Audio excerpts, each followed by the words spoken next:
The time is 6:01. We have the presence of a quorum. The meeting has been duly called and notice of the meeting has been posted in the time and manner required by law. So we're ready to begin. As soon as Dr. Dupree takes his seat, I will pass the baton to him so that he can introduce our information item. Thank you, sir. Thank you, Mrs. James. I get to pass the baton right on to our outstanding curriculum and instruction team. As you know, the board commissioned a curriculum audit in 2013. That work was completed and delivered to the board around April or May of 2013, and you've heard a report on it last summer. But in the meantime, there's been a great deal of work done related to the audit and how we're addressing it. So we thought it was time to kind of bring that to the board's attention again with a thorough update, especially since we have 3 new trustees since that time. So I'm not sure who's taking the lead from here. Who's next? Ginger? Yes. So Ginger Carabine, our Executive Director of Curriculum Instruction, will take it over from here. Thank you, Dr. Dupree. Board members, thank you. We appreciate the opportunity to meet with you tonight. And as Dr. Dupree said, we have some information to share. It's been a little over a year since we commissioned the audit, and we've been quite busy, and we want to give you some information tonight to help you understand what we've been doing and what is forthcoming. I'm going to start, especially for the benefit of our 3 members, as well as a review for the returning members of the board, to cover a little bit of the history. Again, it was commissioned by Fort Bend ISD, and what we mean by that is we were not told by any outside agencies, such as Texas Education Agency, to conduct an audit. The time was right. It had been several years.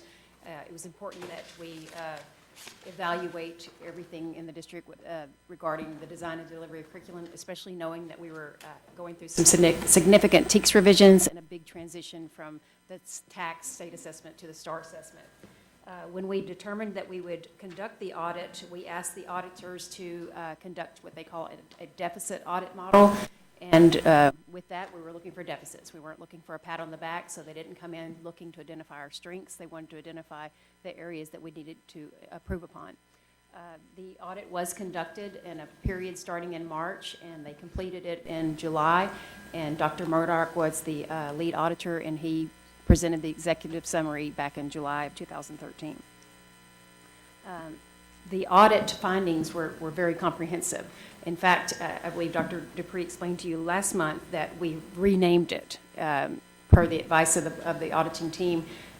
When we commissioned it, we called it a curriculum audit, and it means that, but it's the design and delivery of the curriculum audit. So it's actually so comprehensive, it involves every department and every campus in the district. So we've renamed it to the district audit, and we'll refer to it as that.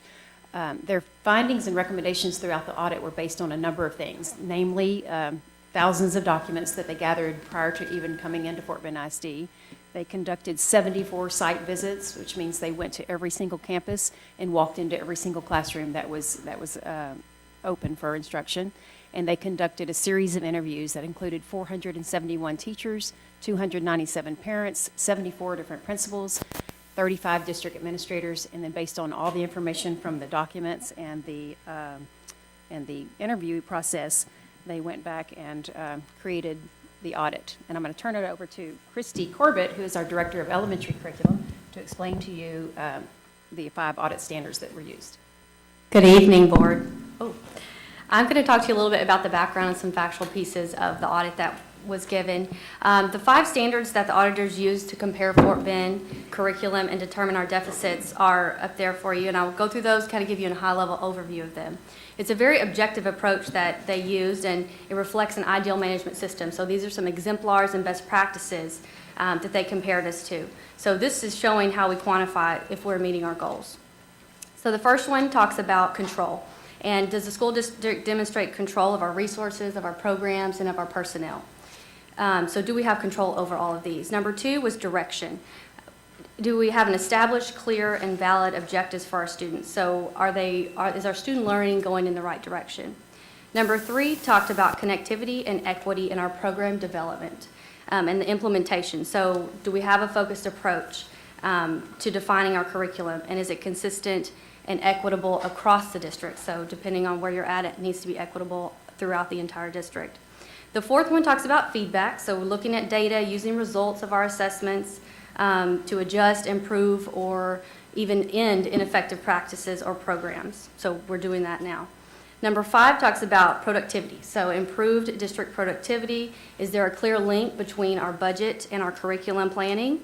Is our PD effective? Just looking at our plans for evaluation. So those are the 5 standards that the auditors used to compare our curriculum to.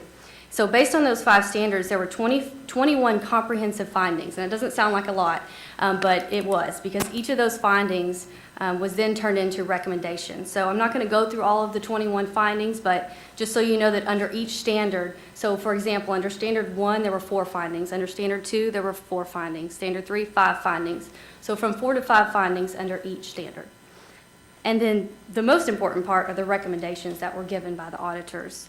They basically said, I'm going to give you a high-level overview. I'm going to go through each one, but kind of just give you an overview of where we're at with some of those recommendations. They are listed and established in order of priority. So there are 9 of them, number 1 being the most important in the auditor's recommendations. And now I just want to direct you to some of these documents that we've provided you with today. If you look at document 1, this is a color-coded example of a reference tool that we're using. We're looking at the response project, and we're using this approach. So looking at document 1, it is color-coded, so just for ease of use. And you can look at document 2, which is blue at the top, so it correlates to recommendation 1 on the color-coded sheet. So documents 2 through 10 are all of our action plans. And again, I'm not going to go through all of that because it is a lot of information. I'm sure you can look through that on your own time and let us know if you have any questions. So they are color-coded based on this page here. And Susan, in just a second, is going to go through some go deeper into some of these, especially recommendation 4, which focuses on our curriculum and what we've done with our curriculum management planning. And Christy, I'm going to interject on those documents that she referenced, document 2 through 10. And as she stated, they're at the top of the document, they're color-coded recommendations that correspond to the cheat sheet, if you will. So we just wanted you to have some frame of reference as we bring updates to you in subsequent meetings throughout the year, and so that you would have some understanding of how we're compiling this information. Because the binder was over 400 pages and the recommendations were so comprehensive, we broke them down by task so that you could see, and we'll get into it a little bit later about who's doing the work on this. But tonight is just really a high-level overview, so you'll understand the templates that we're using, and you can make a point of reference for future meetings, and you can study in your spare time and maybe have questions outside of tonight's meeting. So this is just a really good guide for you. So based on those 21 findings, we had 9 recommendations. And I showed you how to kind of look at that document, but we will be giving you periodic updates. Because of the comprehensive nature, though, a lot of this is still a work in progress. And we have done quite a bit of work, but some of it is still forthcoming. The auditors did recommend a 3 to 5 year plan for this audit response. And so each one of these recommendations is very broad, and it has multiple subtasks. So it's not just 9 recommendations, there's like subtasks of a subtask, basically. So the first one talks about the district's organizational structure, which, as you know, we've adopted policies. The board has adopted policies related to the table of organization this recent past. There's also been reconfiguring of personnel, and we've had clearly defined job roles and responsibility, which is in progress as well. Number 2 is looking at renewing and adopting board policies and our administrative procedures. So that is regarding our curriculum management plans. That's quite extensive. We've got a good start on EA, EIA, and EG, so quite a few board policies there. Number 3 is looking at system-wide planning. We've prepared, adopted, and implemented the district strategic plan. We're working on that. There's task forces that have been done. Number 4 is looking at curriculum alignment, which Susan's going to go into a little bit deeper for you in a second. It's talking about revising our curriculum management plan. Number 5, and again, I don't want to go through all of them too fast, but I'm just giving you a high-level overview. Number 5 looks at the plan for assessment and our program evaluations. So that is something that's forthcoming as well. Number 6, promoting consistency across the district, a plan for monitoring and evaluating our instructional practices. Again, EG Local ties into that recommendation. 7, looking at system-wide PD plans so that each one is differentiated to meet individual needs, supporting our district curriculum, and focusing on improved student achievement. Number 8, very important, that all students in Fort Bend ISD should have equal access to comparable programs, services, and opportunities. So that's an important one as well. And number 9 is developing the 3-year plan for facilities. a financial plan that links to student achievement needs is also very important. So those are the 9 recommendations, and Susan's going to go into where we're at with some of those, especially with number 4, which is our curriculum management. Good evening, everyone. Before I delve into what we've done in response to the audit, I want to remind everybody that curriculum work is really an ongoing process all the time. We typically have regular adjustments or improvements that we make on our curriculum. For example, every time we have a new school year, we always have to adjust our pacing and our calendars based on whatever the school calendar is for the upcoming year. We often work on curriculum alignment when we have new resources. And we also reflect on our assessment data and areas where we can improve strategies to embed those kinds of things within our curriculum as well. So again, curriculum work is ongoing and never really done. We knew that we had some big factors that were going to be hitting our system back in 2012 and 2013. We knew we had several rounds of revisions of the TEKS for various program areas. We knew that we were going to be looking at proclamations 2014, 2015, and 2016 that we're in the midst of. We know that House Bill 5 was going to have a major impact with all of its ramifications, and we knew that new leadership was coming in. So we felt like that with all of those factors coming into play, as well as having a history in the district of regularly, about every 7 years, commissioning an audit, that it was the perfect time to go ahead and do that, to lay the groundwork for a lot of work that we knew needed to be done, and to give us direction on the areas that we should focus on within that work. And so that's what we did back in early 2013, came to the board did commission the audit, and that's where we are. So I will focus more on the recommendation that deals quite a bit with curriculum and the responses that we've started to take with regard to that. So just a brief overview. One of the things that the auditors did on a very basic level was looked at the total number of courses that we have within the district. And they documented 481 courses. Out of those 481, 134 at the time were core courses, if you will, in the program areas of ELA, math, science, social studies, world languages. We have 347 non-core courses. Those would be more in the elective areas, PE, in those kinds of program areas. And the largest number of those non-core courses are sitting in our middle and by far our high school areas, because that's where we have the most electives, really, is in our high school areas. So again, 481 courses, 134 are core area courses, and 347 non-core area. So the next step for the auditors was to look at where do we stand in terms of course guides or course materials and curriculum for those particular identified courses. In the core areas, 80% of our core courses had some sort of curriculum documents associated with them. In the non-core areas, about 52% of our courses had written curriculum guides. Overall, we had a rating of 59% of our courses having some sort of curriculum that was written and or posted in our online curriculum management system. Not where we want to be, but it gave us a place to start in terms of what do we have and what do we need to build out. Another area that they looked at then was the quality of our curriculum, and again, they used a particular rubric that's available in the final report itself. They looked at our inclusion of objectives, of assessment items. They looked at whether we had prerequisites built in, where we identified what students would know before they came to a particular course, what they would learn during that course, and how that would tie into courses later on down the line. And otherwise, that's known as vertical alignment. How did a course and program area look vertically from one grade level to the next?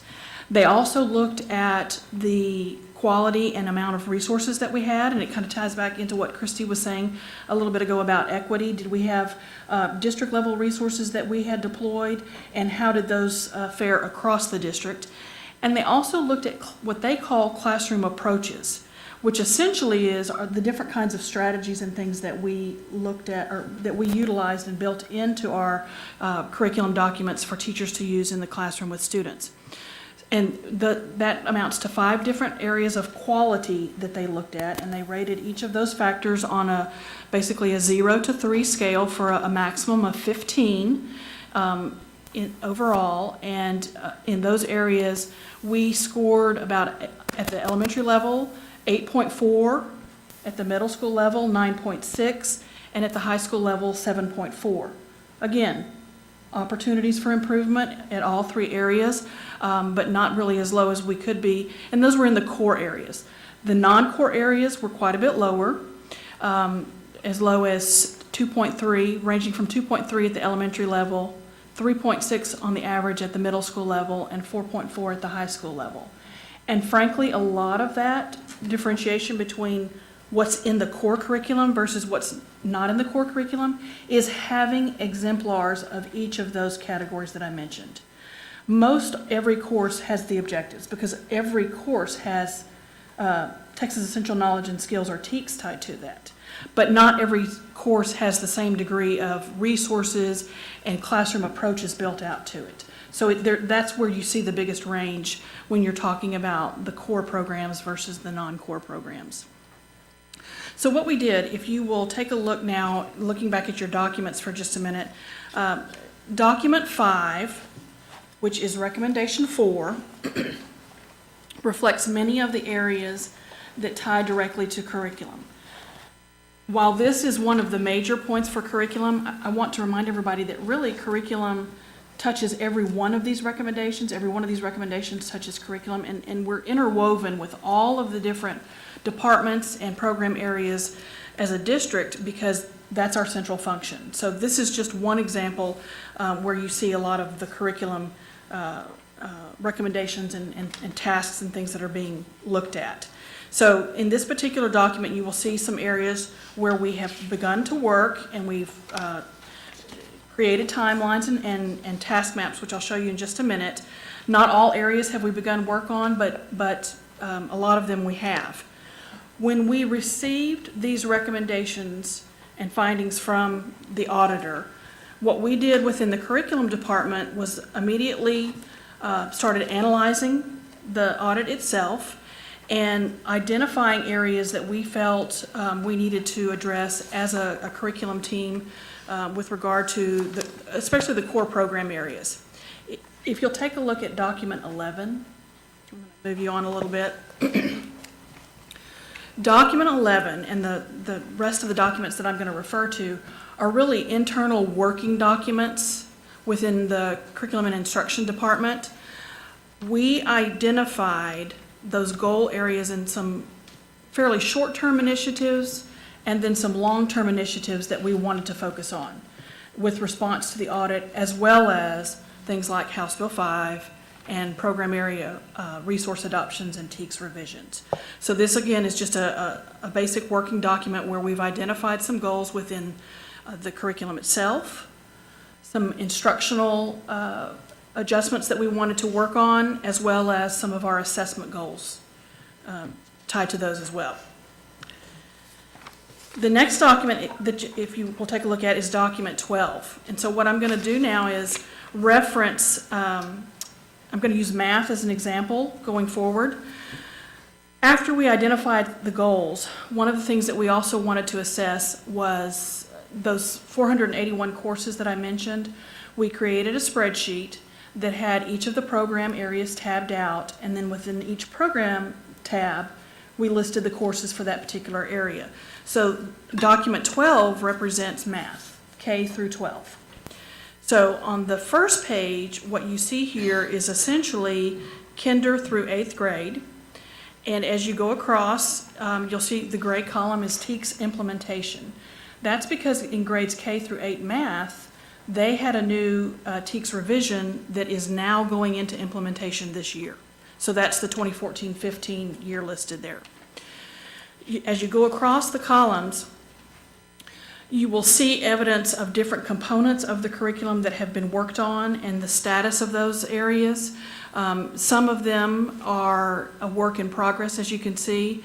Overall, elementary math is working on components of the curriculum. That's reflected in the developed curriculum column.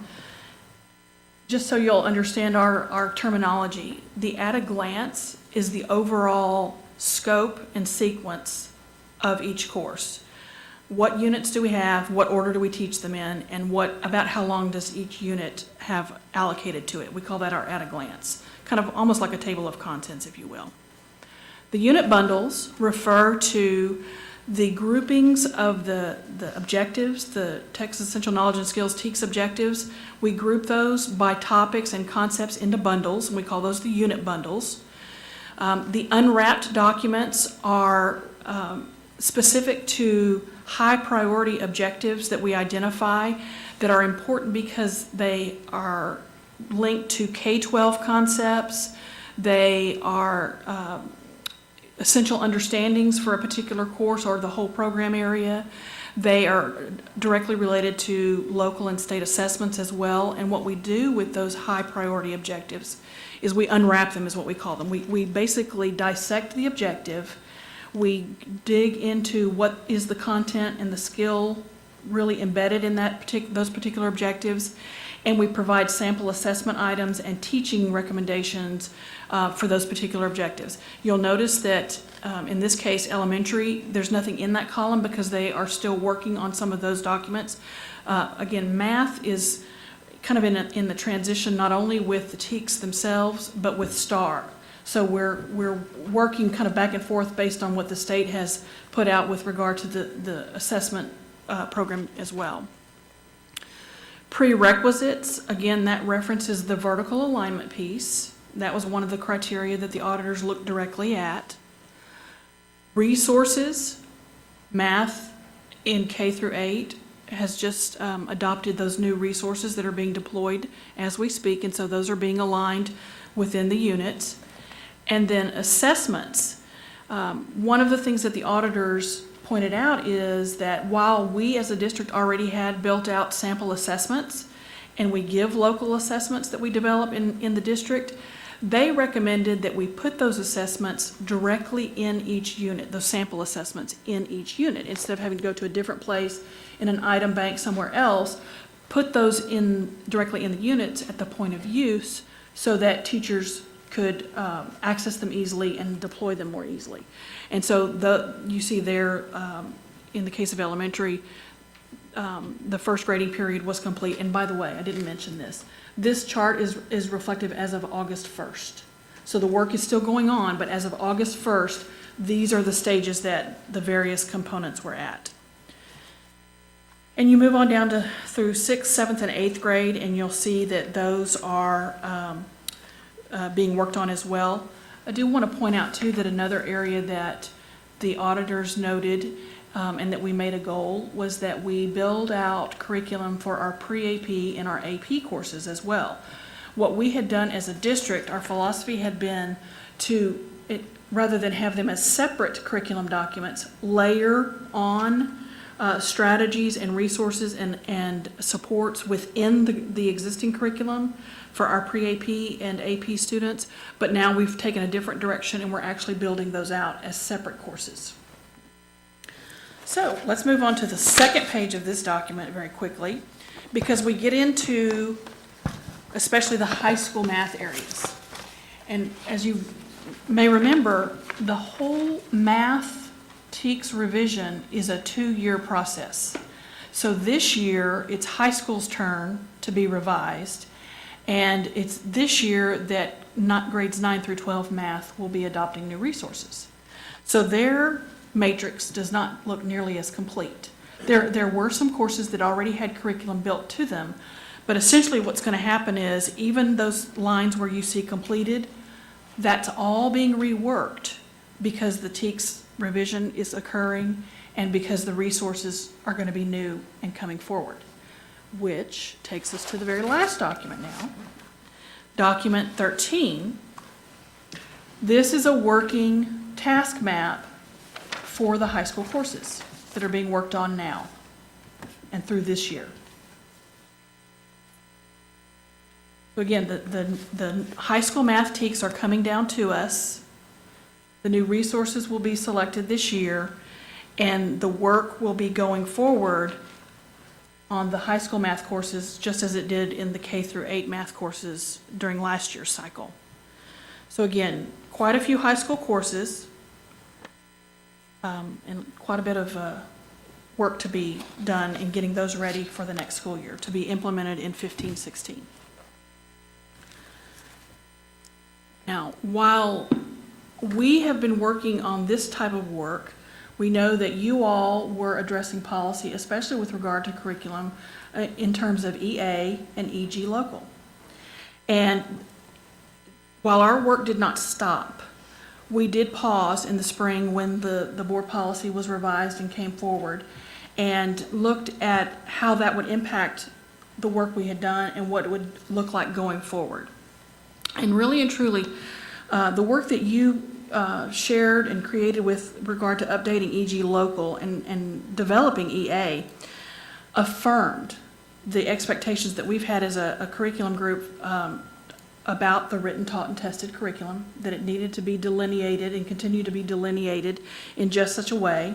The idea of managed curriculum really validates the notion that there has to be a partnership between the written curriculum that's produced, the taught curriculum that's implemented on the campuses, and the monitoring that goes forward, and the support that's back behind that in teaching the teachers, as well as monitoring the instruction that goes on in the classrooms and on the campuses.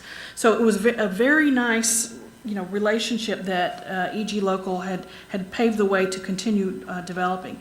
It also was important because it gave us a platform to revisit these very ideas with our campus administrators, with our teachers. We did that through training that started back in June and continued through the summer. The back-to-school trainings for teachers included revisions or reminders and instruction about EG Local and EA.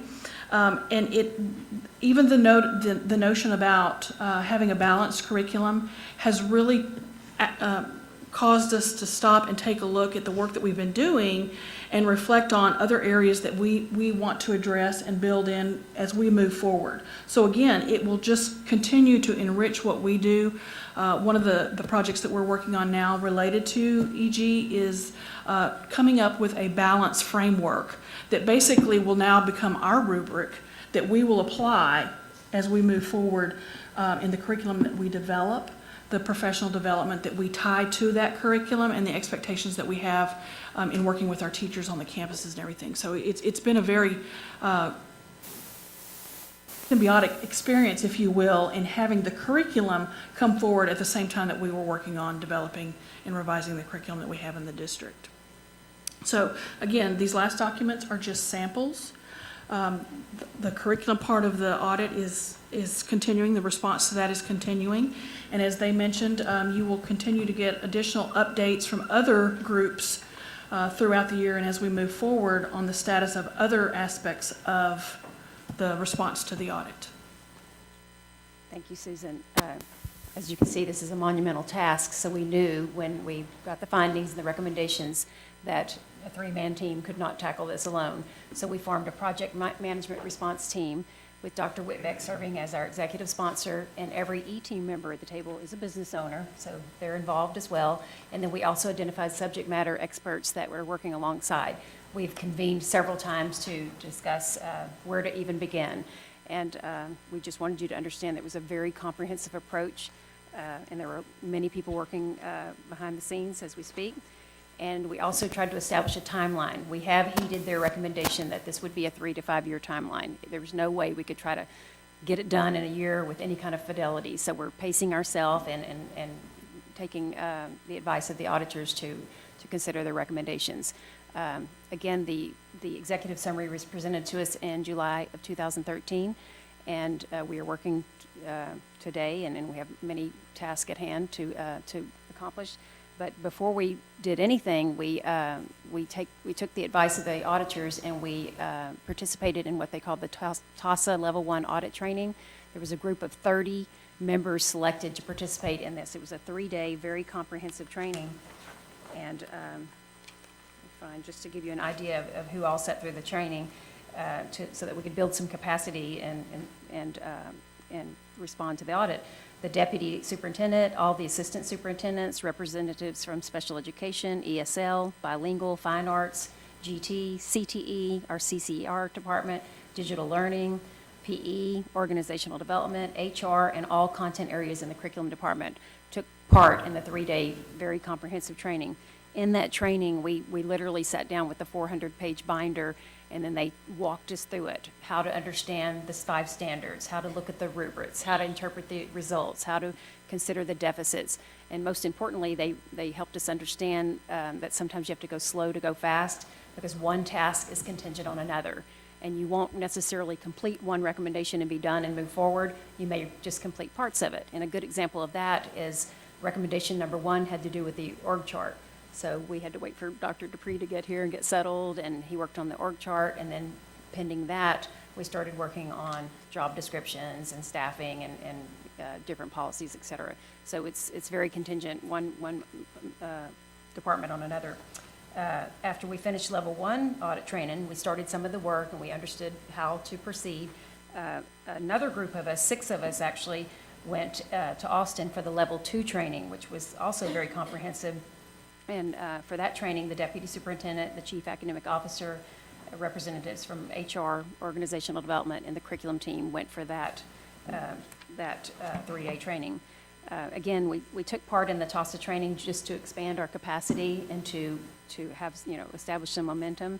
The level 1 training was mostly about curriculum, the design, the delivery, the assessment, and level 2 training was more about systems, understanding governance, leadership, support services, and policies and procedures. So we felt like we covered all 9 recommendations and all 21 findings extensively throughout those 2 different sessions of trainings. And just again, a high-level overview, some of the recommendations are complete. The majority is in progress, and there are some that we haven't started yet, because again, it's contingent on us completing another task before we can go forward.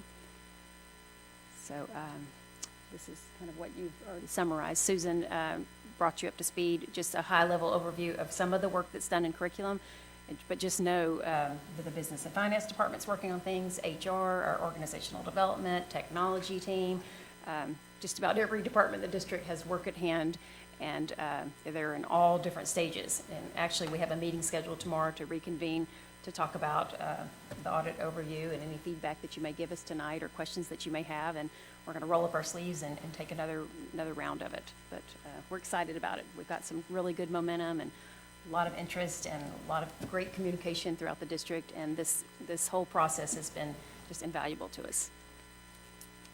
So, any questions?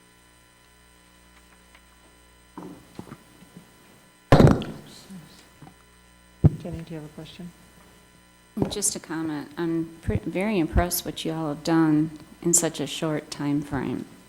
I mean, this is really, really good, and I can tell you all are really trying to get our curriculum to where it should be, and I really just appreciate it.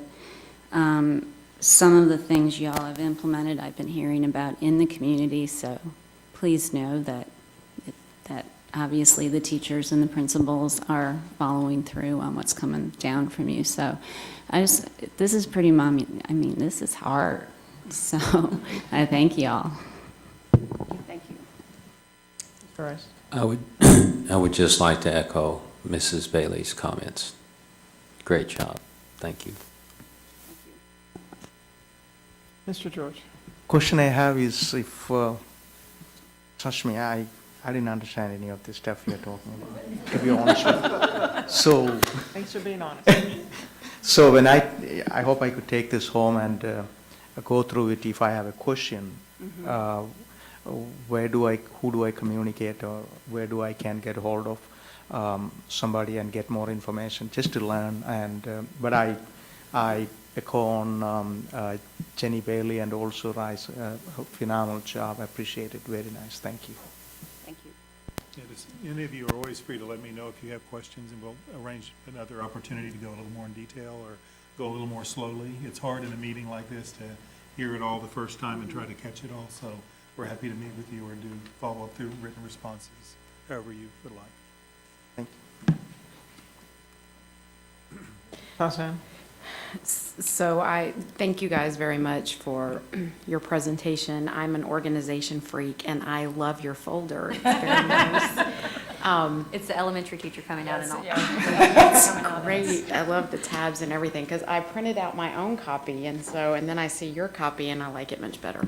As someone who participated in this audit, you know, I'd like to say how much I appreciate you guys taking to heart the things that were presented and the recommendations that were made. I read through a good bit of this and was very impressed with the steps that have been taken, and the way that you seem to have approached it, I thought was really good. One question, and I probably would like to maybe sit down and ask some more detailed questions about a couple of the areas, really basically to have a better understanding of what some of it means, like Mr. George. I call it teacher speak, and I don't always understand all the terminology, so thank you for clarifying some of that as well. In the professional development area, there was a statement made that improved student achievement is something that we're looking at in that area, and it's sort of one of our guidelines. I just wanted to get some clarification on how we're defining improved student achievement. And I'll give you some background about why I asked this, because I know we look a lot at STAR testing and that kind of thing, but are we looking broader when we're looking at student achievement, and what is it that we're looking for specifically? Absolutely. It's more than just the state assessment. And professional development occurs in many different ways.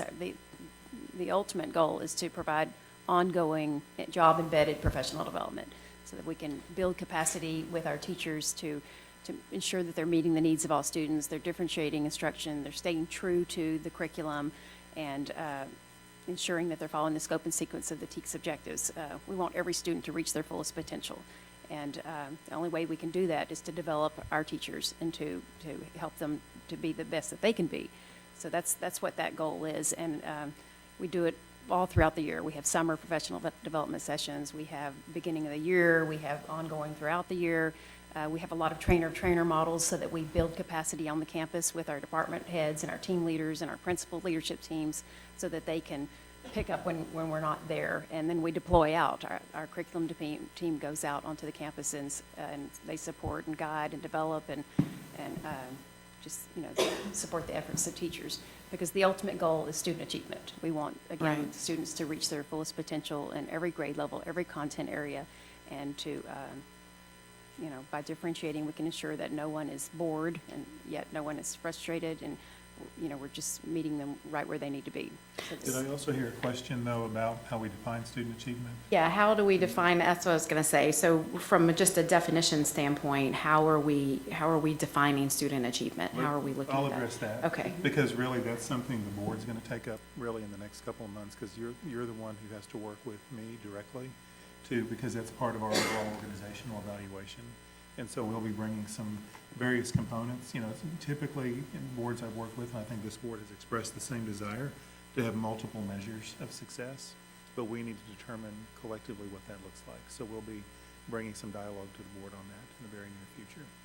So that's what I was looking for. Also, you talked about, from a professional development standpoint, how are we measuring that? I mean, when we look at teachers, is that part of their evaluation, and how are we going about measuring that? Yes, implementation is key, and Right. monitoring is the way to achieve that. So we can deliver all day long, but if they don't turn it around and implement it and show evidence of it, that's a breakdown in the system.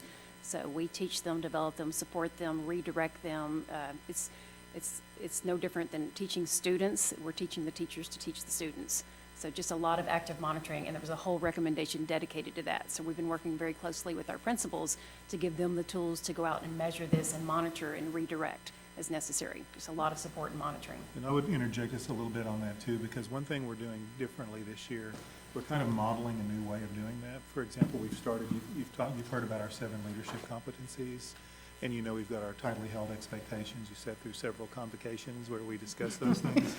So we're really starting at the leadership level, the higher level leadership. And so every time we have principals, we're focusing every bit of training around the leadership competencies and the 4 tightly held expectations very intentionally. And we're filtering everything we take to principals through that lens. Ultimately, we're going to do the same thing with teachers. Because as you know, we've had education, often people go to all kinds of random trainings, and then there's no fidelity of implementation or monitoring. Right. So the intent is that we start, part of the managed curriculum piece, is that we very tightly manage also the professional development so that we can also then monitor it for fidelity, because that's the only way you gain true traction and good outcomes. So it takes time systemically to roll that all the way through. We're beginning with the leaders, and then we're going to start rolling it all the way through once they understand, and we're trying to train our principals so they'll understand deeply what expectations are. Okay, good. Yeah, because I have heard you say that before, and that's part of the basis of my question, is that I know we haven't in the past done a very good job of making sure that that's carried out all the way through. So do we is there a timeline in here for that? Is that something we can, Do we have a set timeline in here at this point?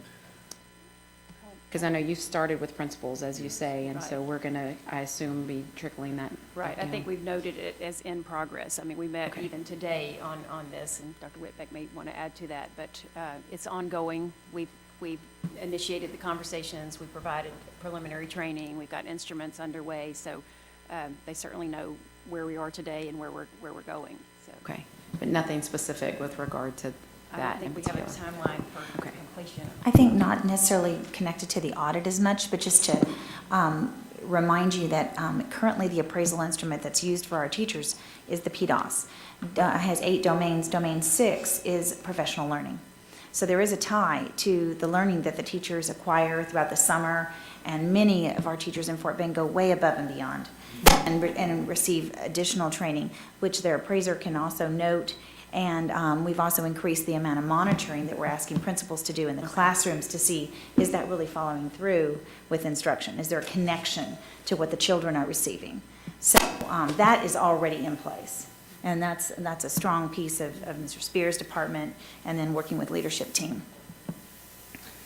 Is there a piece in our curriculum instruction policy that addresses evaluation? I don't recall if there is or not. Well, Or is that is that a policy that needs to be looked at, or is that something to come? my Or guess is that it would be a separate policy. We can follow up on that. I'm not sure. I don't think it's in like EG local. I don't think that appraisal. right, I'm evaluation trying to is remember addressed. if there was anything in there. But because policy is governed even from the state level through state law and the education code, I'm sure it's in policy. And Cynthia, do you have a microphone? Yes. Not on. There it is. Sounds like it is. Not working. Maybe get a little closer, or,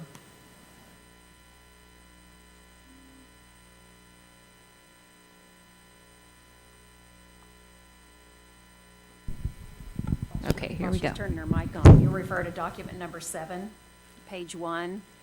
The very first action that we have noted on here is draft new and/or revised board policies DNA and DNB for board consideration and adoption using criteria detailed. And it does go into some subtasks to address this very question that you just asked. Okay, So great. you're Thank now on you. this committee. Excellent. thank you. My last question is just, so you listed off the percent of written curriculum that we have for the core and the non-core. Do we have an update on where we are now in that written curriculum? I wrote down 52% for the non-core and 80% for the core, I think is what you guys. I don't have any numbers that I could give you right now. I would have to check with the other program areas to see where they are with their status reports. And we're also, looking at new courses that may be coming on with regard to House Bill 5. Right. So I would have to follow up with you on that one. I would extend the response to that a little bit too, Ms. Tassan. I think tonight, what we're considering tonight is kind of a new baseline for the board. Our intent would be that going forward, we provide at least a quarterly update in writing. Okay. And then probably either semi-annual or annual report like this, so you'll be able to know what we're doing. And those are the kind of data points we would include in that quarterly update, along with these other documents. So we're going to set up a system where you can kind of see things going from red to yellow to green as things are completed. And Okay. certain numbers like that we would show as well. Yes, on the action sheet, I'll add to that. Dr. Dupree did ask that we add a column for status, so you can look at a glance and see color-coded if it's complete, in progress, or not yet started. So we were trying to tweak it as we go. Good. Okay.